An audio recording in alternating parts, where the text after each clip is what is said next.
Hi, I'm Paula Gardner, Asper Chair in Communications at McMaster University in Canada, and I'm happy to present my paper today. We recorded our panel yesterday and we had a Zoom recording problem, so now we're all doing it individually, and I hope we can chat in the chat. So with no further ado. Well, my contribution is to think about how feminist, anti-colonial, and Crip approaches can help us to think about the potentials and problematics of open data and open science.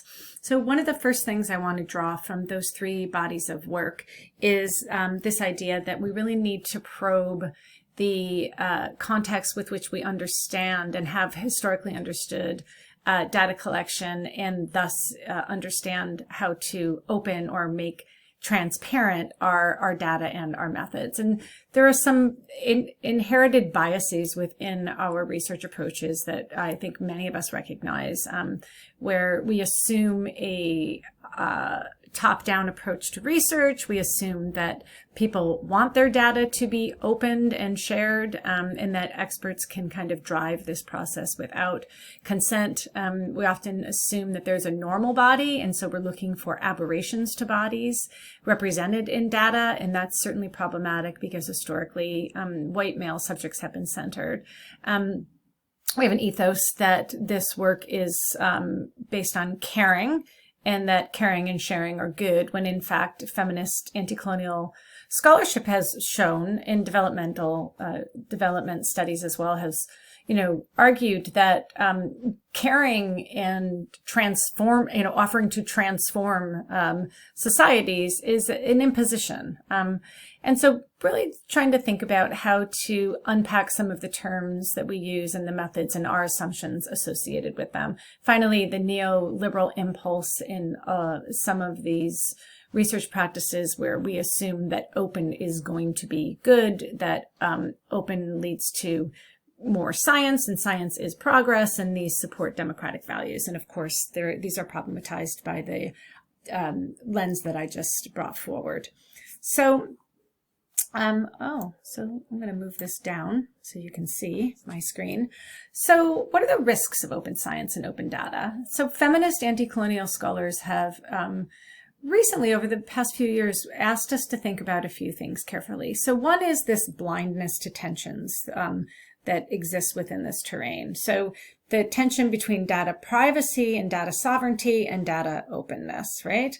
The problem that some populations get overrepresented as data in some studies, i.e. poverty studies. So Black folks in North America,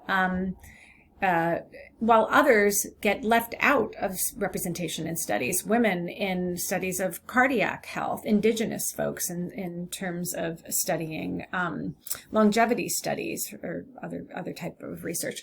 And so we want to really pay attention to those tensions, because those set the terrain of research and employ terms that have loaded values. So we often assume a level playing field for researchers to take on these challenges, and those, of course, don't exist across universities and across countries. We assume that experts know how to legitimate good data, how to open data safely, how to provide context, how to share data, and that it can be done safely for all. And so some of the problematics there are that when we don't center and allow stakeholders who are producing the data to drive the data, we can't really know whether we've collected data that is properly contextualized, whether it should be shared, whether it can be shared safely.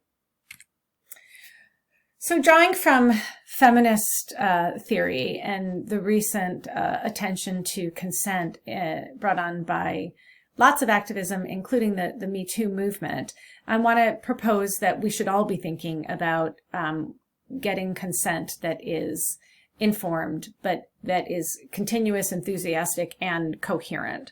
And so your research ethics application might not encourage you or ask you to do this, but consent can change over time, right? in situations of sexual relationships or interactions, and of course in research practices. So I think that's those are good points to keep in mind.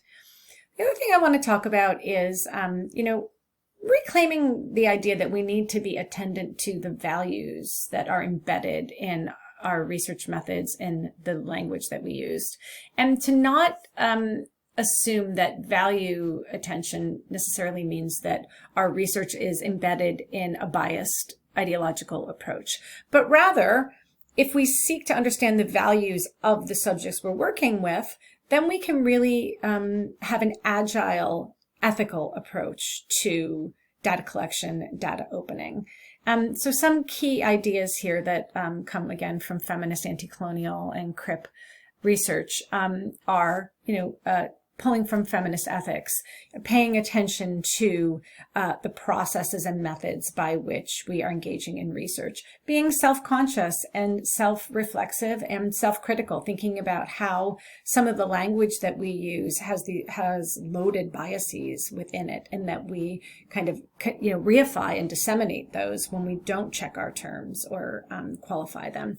Anti-colonial approaches to thinking about empathy, right? How to build empathy, not in a moment of research, right? But through really intentional listening and hearing and responsive listening. Infusing a justice lens into our research and embracing the epistemological power of refusal, right? That some subjects may refuse the intention of the research, the apparatus of the research, or pieces of the research, and that's productive and important, right? It's not a problem, but it helps us to improve our research practices. Examine sharing, caring, and the offering to transform someone's reality or their health, right? As having seeds of settler colonial bias, right? That you can't impose care. Care has to be invited. Take responsibility by reflecting on power relations. And then this idea of building relationality into our research methods. And Chan and Okuni have reported back from a workshop on open science that was framed by a feminist anti-colonial approach. And they bring us this term, and that whole group brings up this term of creating inclusive knowledge infrastructures, right? So how can we foster bringing in different kinds of approaches to making knowledge, right? And drive research from that basis, right? How can there be mutuality between community and researcher? And finally, situated openness, which comes out of feminist cybernetic and STS studies. Donna Haraway, Lucy Sookman, Michelle Murphy. How can we think about each research situation as an individual and unique situation that and create methods and tools from the ground up, right? So instead of having one protocol that fits all, how can we really think about attention to the unique time, space, location of the research and all the stakeholders involved, and build agreements and methods from there? Relatedly, and this relates to my own work with lots of different kinds of community-based groups, how can we think about taking these values and inscribing them into better co-design practices? So some of the things that we need to do there are reject tyranny of expertise. And that means top-down academic designed research, right, that marginalizes stakeholders or uses them as users. But also these biases we have within the academy, right, that one discipline or field knows how to drive a co-design approach. So how can we kind of level power across expertise, health science, humanities, art and design experts, computer scientists, right, all the people we find in our teams. How can we be sort of complicate methods instead of be reductionist, right? So how can we infuse empathy across our design methods? Crip-informed approaches, right? How can we shift our methods so that users are actually initiating the research, right? And driving it, but even initiating, what should be done in this terrain, right? How can we think about design practices from the point of view of the stakeholders, so that the research is a rewarding experience, right? It contributes to quality of life. It helps them speculate about the future and design for it.